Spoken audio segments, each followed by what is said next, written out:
Now, I want to share a story with you, and this is actually an article that I wrote over the weekend called All Wars Are Bankers' Wars. And I went in, I did a lot of research. It's posted to the front page of whatreallyhappened.com. I understand it's already gone viral. It's being reposted around the web. But I wanted to basically tell it to you here on the radio show. And it's a very long story. We're probably going to take the rest of the hour to do it. But it's something that you need to understand, that all of these wars and assassinations that we're told are crazed lone nut assassins or weapons of mass destruction or bringing democracy, all of them track back to the private central bankers as the initiating event. And the more you study this, the more you will realize all the wars are wars for the bankers, for the private central bankers. And I know a lot of people are going to have difficulty comprehending this, just how many of these wars we have fought as a nation were fought for no other purpose than to force private central banks onto nations that did not want them. So we're going to have a few examples so you understand why at this particular time in history the United States government is mired in so many wars against so many foreign nations. And there's plenty of precedents for this. Now, going back to the beginning, the United States fought the American Revolution primarily over King George III's Currency Act, which forced the colonists to abandon their own government-issued currencies and conduct business only using printed banknotes borrowed at interest from the Bank of England. If you go back to the writings of Ben Franklin, direct quote, the refusal of King George III to allow the colonies to operate an honest money system which freed the ordinary man from the clutches of the money manipulators was probably the prime cause of the revolution. That's Ben Franklin. Now, our public schools don't teach that because you're not supposed to know that the bankers were really behind the American Revolution. After the Revolution, the United States adopted a revolutionary, radically different economic system in which the government issued its own value-based currency so that private banks couldn't skim the wealth of the people through interest-bearing banknotes.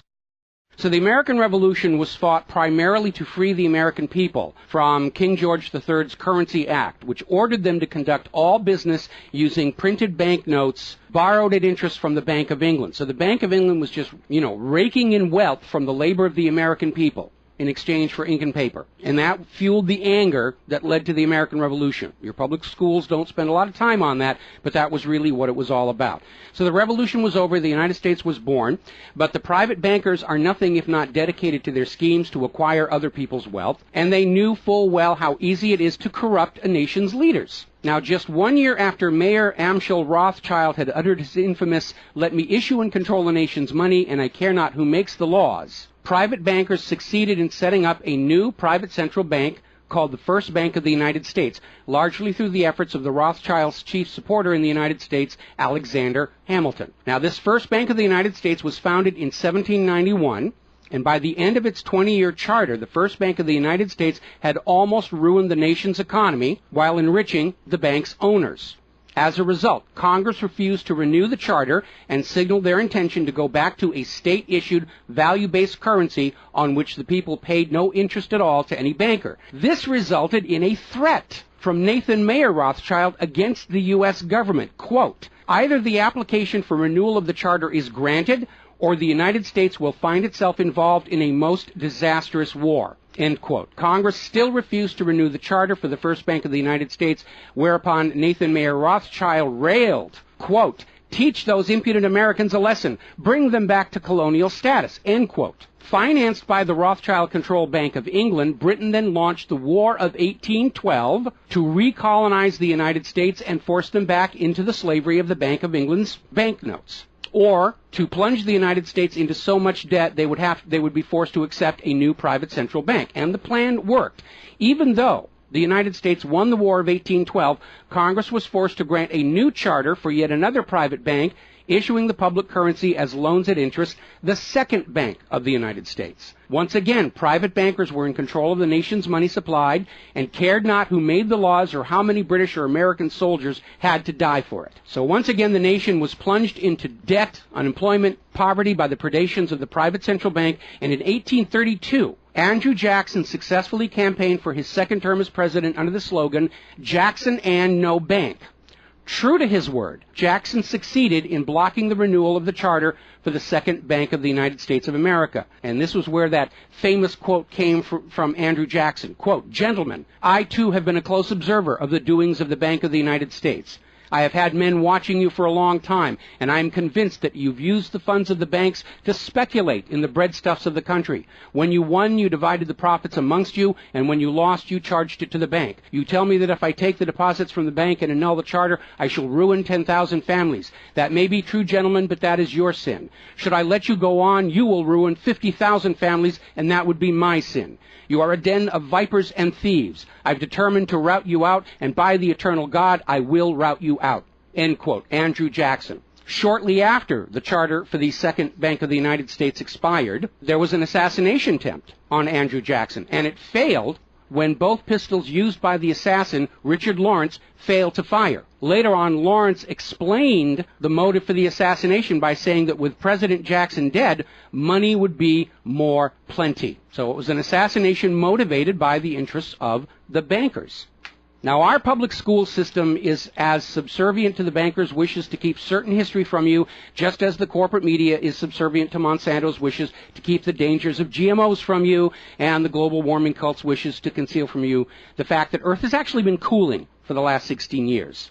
So it should probably be no surprise that the financial dimension of the Civil War are not well known to the average American. It's portrayed in our history books and our popular media as an internal dispute over slavery, but in fact it was a war with global implications. When the Confederacy seceded from the United States, the bankers once again saw the opportunity for a rich harvest of debt and offered to fund Lincoln's efforts to bring the South back into the Union at 30% interest. Lincoln remarked that he would not free the black man by enslaving the white man to the bankers, and using his authority as president, issued a new government currency, the greenback. This was a direct threat to the wealth and power of the central bankers, who quickly responded. This is a quote from the London Times following Lincoln's issuance of the greenbacks. Quote, "If this mischievous financial policy, which has its origin in North America, shall become indurated down to a fixture, then that government will furnish its own money without cost. It will pay off debts and be without debt. It will have all the money necessary to carry on its commerce. It will become prosperous without precedent in the history of the world. The brains and wealth of all countries will go to North America. That country must be destroyed, or it will destroy every monarchy on the globe." So, goaded by the private bankers, much of Europe supported the Confederacy against the Union, with the expectation that victory over Lincoln would mean the end of the greenback. France and Britain seriously considered an outright invasion on the United States in support of the Confederacy, but they were held at bay by Russia. A little bit of history most Americans don't understand. Russia came to the aid of Lincoln's Union during this crisis. Now, at that time, Russia had just ended their serfdom system, and they had a state central bank similar to the system the United States had been founded on. Now, free of European intervention, the Union won the war, and Lincoln announced his intention to go on issuing the greenbacks. Following Lincoln's assassination, the greenbacks were pulled from circulation, and the American people forced to go back to an economy based on banknotes borrowed at interest from the private bankers. So finally, in 1913, the private central bankers of Europe, in particular the Rothschilds of Great Britain, the Warburgs of Germany, met with their American financial collaborators on Jekyll Island, Georgia, to form a new banking cartel with the express purpose of forming the third bank of the United States, with the aim of placing complete control of the United States money supply once again under the control of private bankers. Owing to hostility over the previous banks of the United States, the name of this third bank was changed to the Federal Reserve, in order to grant the new bank a quasi-governmental image. But in fact, it is a privately owned bank. It's no more federal than Federal Express. In fact, last year, the Federal Reserve successfully rebuffed a Freedom of Information lawsuit by Bloomberg News on the grounds that as a private banking corporation, and not actually a part of the U.S. government, the Freedom of Information Act did not apply to the operators of the Federal Reserve. So 1913 proved to be a transformative year for the nation's economy. First, with Congress' passage of the 16th Income Tax Amendment and the false claim it had been ratified. Here's another direct quote. "I think if you were to go back and try and find and review the ratification for the 16th Amendment, which was the internal revenue, the income tax, I think if you went back and examined that carefully, you would find that a sufficient number of states never ratified that amendment," end quote. That's U.S. District Court Judge James C. Fox in Sullivan versus United States, 2003. Later that same year, 1913, and apparently unwilling to risk another questionable amendment, Congress passed the Federal Reserve Act over the Christmas holiday in 1913, while members of Congress opposed to the measure were at home. This was a very underhanded deal, as the Constitution explicitly vests Congress with the authority to issue the public currency, does not authorize its delegation, and thus would have required a new amendment to transfer that authority to a private bank. But pass it, Congress did, and President Woodrow Wilson signed it as he promised the bankers he would in exchange for generous campaign contributions. Now, President Wilson later regretted that decision. You've probably heard this quote before, but you're going to get it again. Quote, "I am a most unhappy man. I have unwittingly ruined my country. A great industrial nation is now controlled by its system of credit. We are no longer a government by free opinion, no longer a government by conviction and the vote of the majority, but a government by the opinion and duress of a small group of dominant men." That was Woodrow Wilson writing in 1919. Now, 1 year after the passage of the Federal Reserve Act, World War I started, and it is important to remember that prior to the creation of the Federal Reserve, there was no such thing as a world war. Now, World War I actually started between Austria, Hungary, and Serbia, but quickly shifted to focus on Germany. Why Germany? They didn't start the war. Why was Germany the villain in World War I?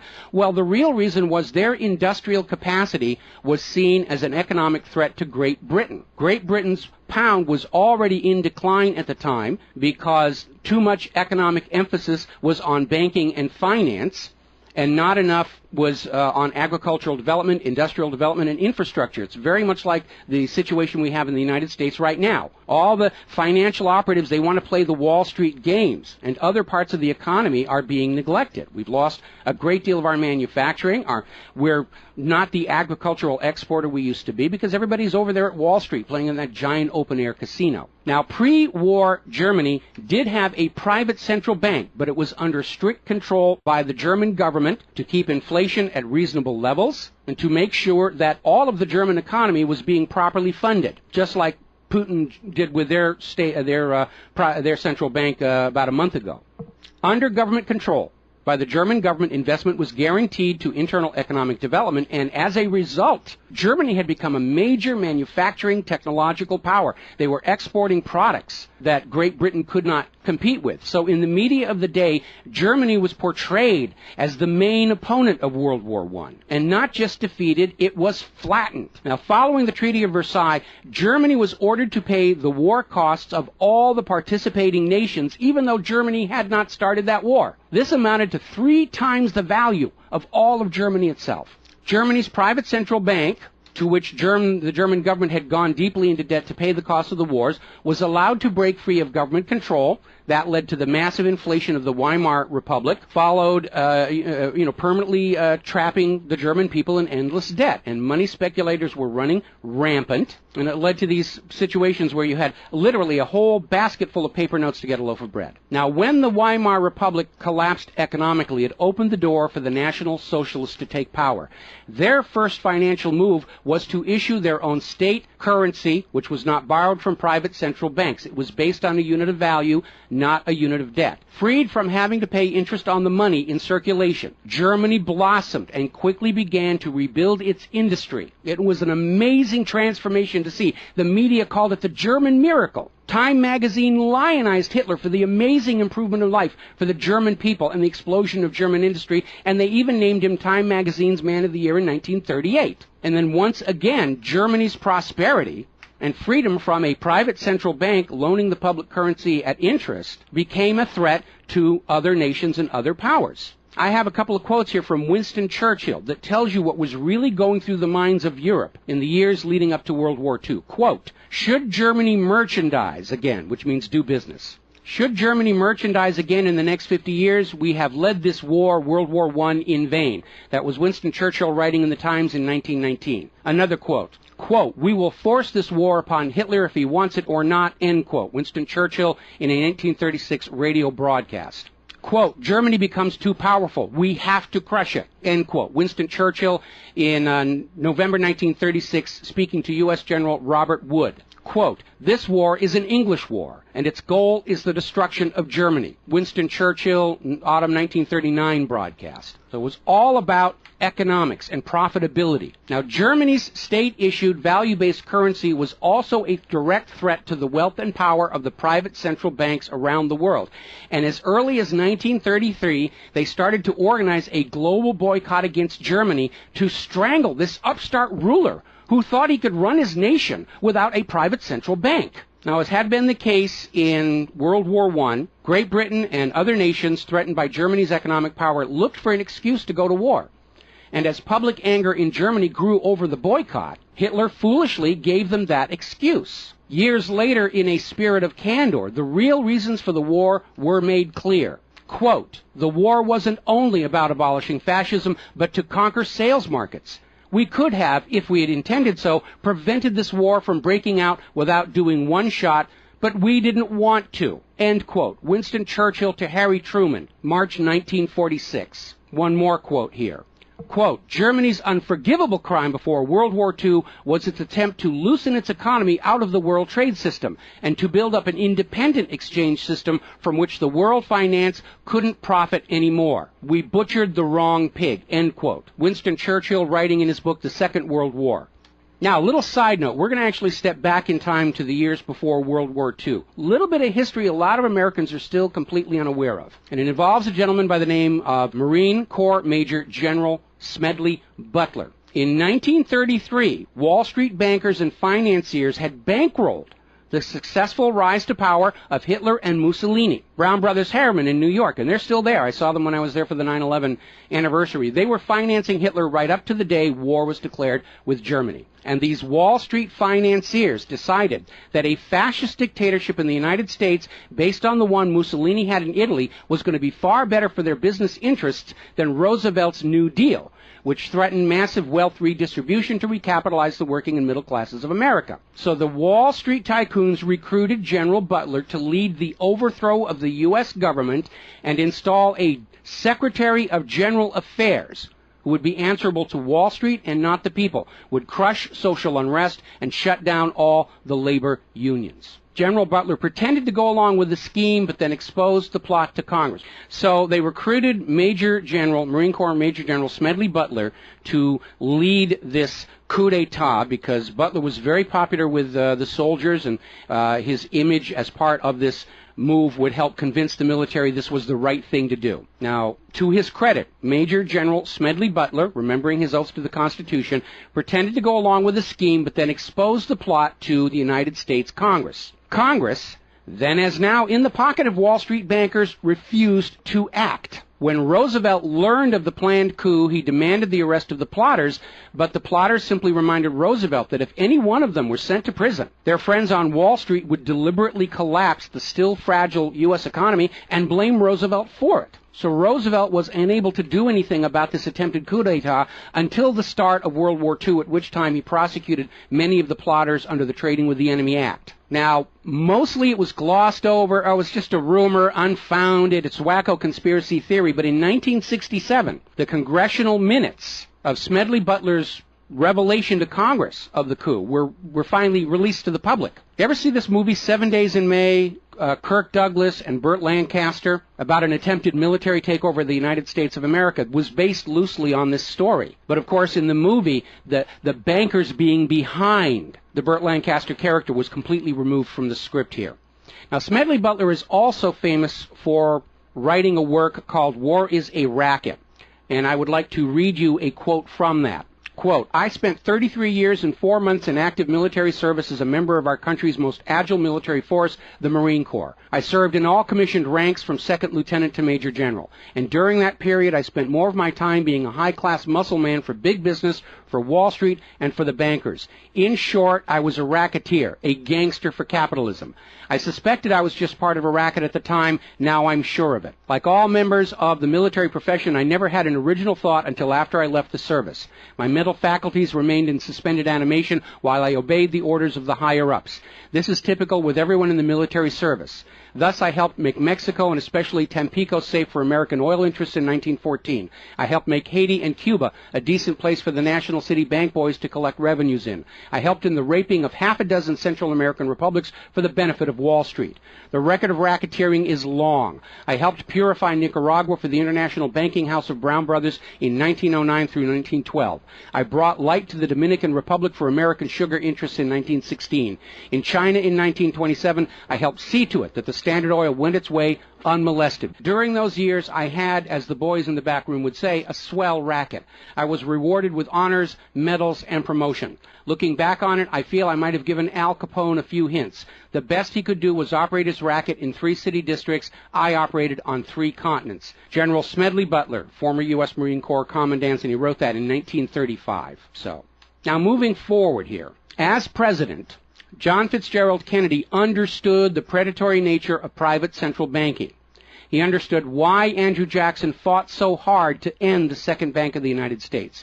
So Kennedy wrote and signed Executive Order 11110, which ordered the U.S. Treasury to issue a new public currency called the United States Note. Now, Kennedy's United States notes were not borrowed from the Federal Reserve. They were created by the U.S. government and backed by the silver stockpiles held by the U.S. government. It represented a return to the system of economics the United States had been founded on, and it was perfectly legal for Kennedy to do so under the Constitution.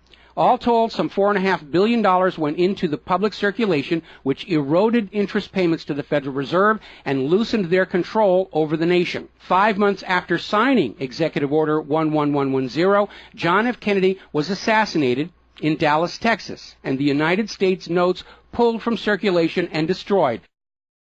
Following Kennedy's assassination, John J. McCloy, president of the Chase Manhattan Bank and president of the World Bank, was named to the Warren Commission. Now, I don't care how good a banker he is, he's not qualified to be investigating a murder, which is what we were told the Warren Commission was all about, to get the truth of the assassination. But we all know that the Warren Commission was there to cover up what was going on, and obviously we can presume safely that John J. McCloy's presence on the Warren Commission was to make sure the American public never got even a hint of the financial dimensions behind the assassination. So, as we enter the 11th year of what I am certain future history will most certainly describe as World War III, we need to examine the financial dimensions behind all these wars. Why are we here? Why are our children being killed and crippled? Is this another war for the profit of the private central bankers? And the answer is yes.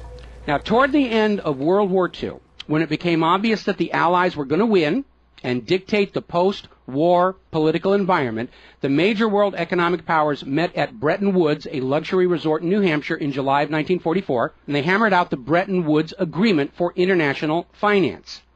The British pound lost its position as the global trade and reserve currency to the U.S. dollar. There are indications this was part of the price demanded by Roosevelt in exchange for the U.S. entry into the war. Now, absent the economic advantages of being the world's go-to currency, Britain was forced to nationalize their Bank of England in 1946. The Bretton Woods Agreement, ratified in 1945, in addition to making the dollar the global reserve and trade currency, obligated the signatory nations to tie their currencies to the dollar. The nations that ratified Bretton Woods did so on 2 conditions. The first was that the Federal Reserve would refrain from overprinting the dollar, basically as a means to loot real products and produce from other nations in exchange for ink and paper. It basically was an imperial tax imposed by the U.S. economic system on the rest of the world. That assurance of no overprinting was supposedly backed up by the second requirement, which was that the U.S. dollar would always be convertible back to gold by the U.S. government at $35 an ounce. Now, of course, the Federal Reserve, being a private bank and not answerable to the U.S. government, did in fact start overprinting paper dollars, which were sent to other nations around the world, and under Bretton Woods, they had to send back products and produce and raw materials at full value. And much of the perceived American prosperity of the 1950s and 60s was the result of these foreign nations having to send real raw materials, goods, produce, back to the United States in exchange for these little pieces of paper with ink all over them, because they were forced to accept these paper notes as being worth $35 per ounce of gold. Then in 1970, France started looking at this huge pile of printed paper notes sitting in their bank vaults. for which real French products like wine and cheese had been traded, and it notified the United States government that they would exercise their option under Bretton Woods to return all those paper notes for gold at the agreed-upon $35 per ounce exchange rate. The problem was the United States had nowhere near the gold to redeem all those paper notes. So on August 15, 1971, Richard Nixon temporarily, nudge, nudge, wink, wink, say no more, suspended gold convertibility of the U.S. Federal Reserve notes. This Nixon shock, as it was termed at the time, effectively ended Bretton Woods, and many global currencies started to delink from the U.S. dollar. And it created another problem because the United States had been collateralizing their loans, money borrowed from other governments and foreign investors, with the American nation's gold reserves. And with the awareness that there wasn't enough gold to redeem all the Federal Reserve notes, lenders to the U.S. were starting to wonder, did the U.S. government have enough gold to collateralize their outstanding debts? Foreign nations began to get very nervous about the loans to the United States, and they were understandably reluctant to loan any additional money without some form of collateral. So what Richard Nixon did is he founded the environmental movement with the EPA and its various programs like wilderness zones and roadless areas and heritage rivers, wetlands, and all these other little different programs which all took vast areas of public lands and made them off limits to the American people, who are technically the owner of all those lands. But Nixon had no concern for the environment, and the real purpose of this land grab, under the guise of the environment, was to pledge those pristine lands and their vast mineral resources as collateral on the outstanding national debt. The multitude of all these different programs was simply to conceal the scale of the land grab and collateralization of the American people's heritage. And it actually today covers almost 25% of the entire nation, is now locked up by these EPA programs and pledged as collateral on government borrowing. Now, with open lands, available lands for collateralization already in short supply, the U.S. government embarked on a new program to shore up sagging international demand for the dollar. The United States approached the world's oil-producing nations, mostly in the Middle East, and offered them a deal. In exchange for only selling their oil for dollars, the United States would guarantee the military safety of those oil-rich nations. The oil-rich nations would agree to spend and invest their U.S. paper dollars inside the United States, particularly in U.S. Treasury bonds, which would be redeemable through future generations of U.S. taxpayers. The concept was labeled the petrodollar. In effect, the United States, no longer able to back the dollar with gold, was now backing it with oil, other people's oil. And that necessity to keep control over those oil nations to prop up the dollar has dominated America's foreign policy in the region ever since. But as America's manufacturing and agriculture has declined, the oil-producing nations faced a dilemma. Like France, they've got piles and piles of these paper notes and treasury bonds piling up in their vaults, and there really wasn't all that much except real estate they wanted to buy from the United States of America. Europe's cars and aircraft were superior and less costly. In more recent times, America's experiment with GMO food crops has led a lot of nations to simply avoid buying U.S. agricultural exports. Israel's constant belligerence against its neighbors has caused the oil-producing nations to wonder if the U.S. could actually keep their end of the petrodollar arrangement. So oil-producing nations started to talk of selling their oil for whatever currency the purchasers wanted to pay. Iraq, already somewhat hostile to the United States following Desert Storm, demanded the right to sell their oil for euros in 2000. In 2002, the United Nations agreed that Iraq had a right to sell their oil for euros under the Oil for Food program. 1 year later, 2003, the United States reinvaded Iraq, lynched Saddam Hussein, and placed Iraq's oil back on the world market, only available for U.S. dollars. Now, the clear U.S. policy shift following 9/11, away from at least attempting to appear to be an impartial broker of peace in the Mideast to one of unquestioned support for Israel's aggressions, only further eroded confidence in the petrodollar deal, and even more oil-producing nations started openly talking of trading their oil for other global currencies. So over in Libya, Muammar Gaddafi had instituted a state central bank and a value-based trade currency, the gold dinar. Gaddafi then announced that Libya's oil was for sale, but only for the gold dinar. Other African nations, seeing the rise of the gold dinar and the euro, even as the U.S. dollar continued its inflation-driven decline, flocked to the new Libyan currency for trade. This move had the potential to seriously undermine the global hegemony of the dollar. French President Nicolas Sarkozy reportedly went so far as to call Libya a threat to the financial security of the world. So the United States invaded Libya under the guise of supporting a popular rebellion. They brutally murdered Gaddafi, apparently because the object lesson of Saddam's lynching had not been enough of a message, imposed a private central bank, and returned Libya's oil output to dollars only. The gold that was supposed to be made into the gold dinars, as of the last report I could find, unaccounted for. Now, according to General Wesley Clark, the master plan for the dollarification of the world's oil nations included 7 targets: Iraq, Syria, Lebanon, Libya, Somalia, Sudan, and Iran. Venezuela, which has started selling their oil to China for the yuan, seems to be a late addition. What is notable about those original 7 nations targeted by the U.S. is that none of them are members of the Bank of International Settlements. This is the private central banker's private central bank located in Switzerland. That meant that those 7 targeted nations were deciding for themselves how to run their nation's economies rather than submitting to the international private central bankers. Now, of course, the bankers' gun sights are on Iran, which dares to have a government central bank and sell their oil for whatever currency they choose. The war agenda for Iran is, as always, to force Iran's oil to be sold only for dollars and to force them to accept a privately owned central bank. Now, you have been raised by a public school system and a media that constantly assures you that the reasons for all these wars and assassinations are many and varied. We're bringing democracy to the conquered lands. We hear that a lot when actually the U.S. hasn't. The usual result of a U.S. overthrow is the imposition of a pro-business, pro-Wall Street, pro-U.S. dictatorship. Good example, the 1953 CIA overthrow of Iran's democratically elected government of Mohammad Mossadegh and the imposition of the Shah. Or the 1973 CIA overthrow of Chile's elected government of President Salvador Allende and the imposition of the dictator Augusto Pinochet. Another one of the excuses we'll get is we have to save the people from a cruel oppressor. That's the one they're using in Syria right now. Revenge for 9/11. That was a big one going into Iraq. And then later on, President Bush was caught on video saying, no, Iraq had nothing to do with 9/11.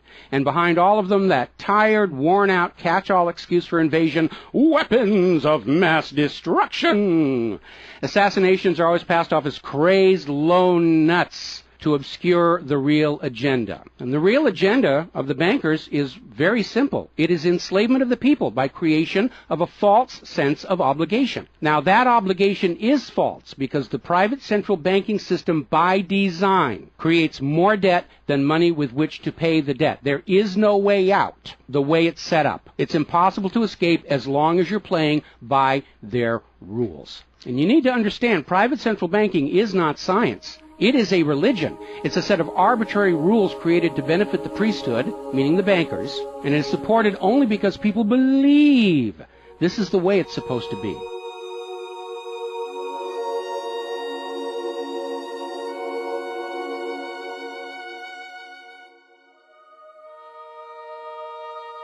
It is a religion. It's a set of arbitrary rules created to benefit the priesthood, meaning the owners of the private central banks. The fraud persists with often lethal results only because the people are brainwashed into believing that this is the way life is supposed to be, and no alternative exists or should even be dreamt of. Now, this same approach, the same brainwashing, was true of 2 earlier systems of enslavement, rule by divine right and slavery, both systems built to trick people into obedience, and both now recognized by modern civilization as illegitimate. So now we are on the verge of a new era in history where we will recognize that rule by debt, rule by private central bankers issuing the public currency as a loan at interest is equally illegitimate. It only works as long as people allow themselves to believe that this is the way life is supposed to be. But you need to understand something that's the core of the issue. Private central banks do not exist to serve the people, the community, or the nation. Private central banks exist to serve their owners, to make them rich beyond the dreams of Midas, and all for the cost of ink, paper, and the right bribe to the right official, and the occasional assassination. But behind all these wars and all these assassinations, the 100 million plus horrible deaths from all of these wars, lies a single policy of financial dictatorship. The private central bankers only allow rulers to rule, only on the promise that the people of a nation be enslaved to the private central banks. Rulers who do not go along with that will be killed, their nation invaded by those other nations still enslaved to the private central banks. The bankers themselves don't fight these wars. Their children are not in these wars. A nation tries to break free of the private central bankers like Libya. All the other nations under the bankers' control pile on and destroy them. This so-called clash of civilizations you are being told about by the corporate media, it's really a war between banking systems, with the private central bankers forcing themselves onto the rest of the world, no matter how many millions must die for it. The constant hate-mongering against Muslims you see in the corporate media lies in a simple fact. Like the ancient Christians, prior to the Knights Templars, Muslims forbid usury or the lending of money at interest because they saw in ancient times, like Rome, how these banking practices could destroy an entire society. And that is the reason our government media insists that Muslims have to be hated and killed and converted. They refuse to submit to currencies loaned at interest. They refuse to be debt slaves. That makes them a threat to the natural order of the world, the new world order of global fascist dictatorship. So, off to war your children must go to spill their blood for the money junkies' gold. We barely survived the last 2 world wars. Now we're going into the third one in the nuclear bioweapon age. That is very dangerous. We have to ask ourselves, are the private central bankers willing to risk incinerating the whole planet to feed their greed? Apparently so. You as parents, as siblings, as spouses, need to ask yourself, do you really want to see your loved ones in uniform, killed and crippled, all for a bank balance sheet? But the whole point of this article, the whole point of what I'm sharing with you today, and this is all history, you can go out and hunt it down for yourself. Behind all the flag waving, behind all the propaganda, behind the crazed lone nut assassins, weapons of mass destruction, all of the modern wars this nation have fought are wars by and for the private bankers, fought and bled for by third parties unaware of the true reason they're expected to gracefully accept being killed and crippled for. And the process is quite simple. We've explained it before on this show. As soon as the private central bank issues its currency as a loan at interest, the public is forced deeper and deeper into debt.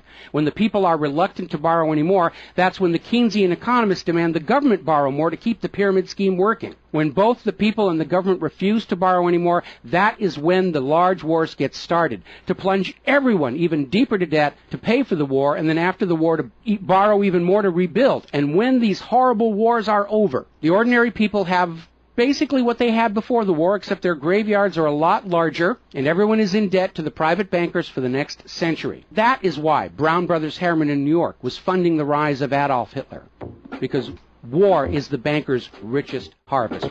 We all need to recognize this is what all these wars have been about.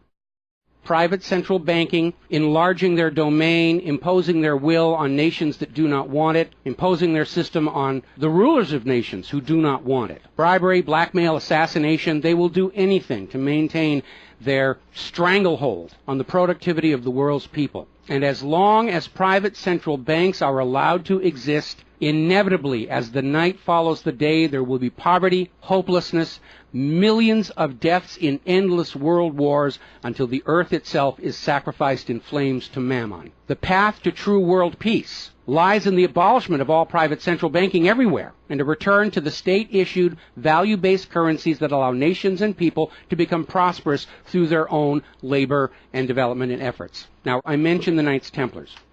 Prior to the Knights Templars, Christianity, like Islam, forbade usury because Christianity, much of Orthodox Christianity, came out of Rome, and they had seen firsthand what debt-based economies do, even to the Roman Empire. They'd seen it firsthand. So they had a ban on usury. And the Knights Templars were able to basically either bribe or blackmail the Pope to get a special dispensation that allowed them to rent money, is what they called it. They didn't call it usury, they called it renting money. A lot of modern predatory banking practices were pioneered by the Knights Templars. And they plunged Europe into hopelessly unpayable debt until finally French King Philip IV, otherwise known as Philip the Fair, did the only solution he could do. Because he understood, as long as you believed in the rules of the bankers, as long as you played by the rules they created to serve themselves, you are hopelessly trapped. And so Philip thought outside the box, and I know he's demonized for it, but in looking at the history of the Templars, it was his last resort. He sent messages to all of the regions in France, secret orders on the same time, in the same moment, on the same day. All of the Templars were arrested.